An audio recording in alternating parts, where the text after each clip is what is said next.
റാണി വേലു നാച്ചിയാർ തമിഴ്നാടിന്റെ ധീരചരിത്രത്തിന്റെ ഹൃദയത്തിൽ പതിഞ്ഞൊരു പേര്. അവർ വെറുമൊരു രാജ്ഞി മാത്രമായിരുന്നില്ല, മറിച്ച് ഒരു നിർഭയ യോദ്ധാവായിരുന്നു. ബ്രിട്ടീഷ് ഈസ്റ്റ് ഇന്ത്യ കമ്പനിക്കെതിരെ പോരാടി വിജയിച്ച ആദ്യത്തെ ഇന്ത്യൻ രാജ്ഞി. വീരമംഗൈ, ധൈര്യത്തിന് പ്രതീകം. റാണി ലക്ഷ്മിഭായിയേക്കാൾ മുമ്പ് തന്നെ ഭാരതത്തിന്റെ ഒളിയറകളിൽ നിന്നും പുറം ലോകം അറിയേണ്ടിയിരുന്ന പേരാണ് വേലു നാച്ചിയാർ. അതുല്യമായ തന്ത്രപരമായ വൈഭവത്തോടെ അവർ ശിവഗംഗ എസ്റ്റേറ്റ് ഭരിച്ചു. പോരാട്ടത്തിൽ മാത്രമല്ല അവരുടെ ധൈര്യം, അവർ ശക്തമായ സഖ്യങ്ങൾ കെട്ടിപ്പടുത്തു. സ്ത്രീകൾ മാത്രമുള്ള ഒരു സൈന്യം രൂപീകരിച്ചു.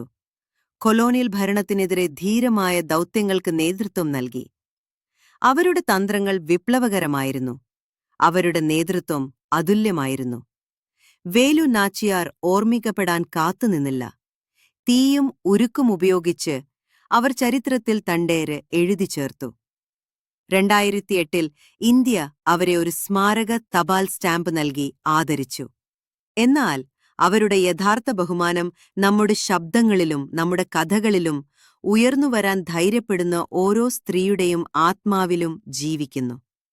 റാണി വേലു നാച്ചിയാറിനെ നമുക്കോർക്കാം, മറന്നുപോയ ഒരു രാജ്ഞിയായിട്ടല്ല, മറിച്ച് ചെറുത്തുനിൽപ്പിന് സമയപരിധിയില്ലെന്നും ധൈര്യമില്ലെന്നും ലിംഗഭേദമില്ലെന്നും നമുക്ക് കാണിച്ചുതന്ന വീരമംഗൈയായി.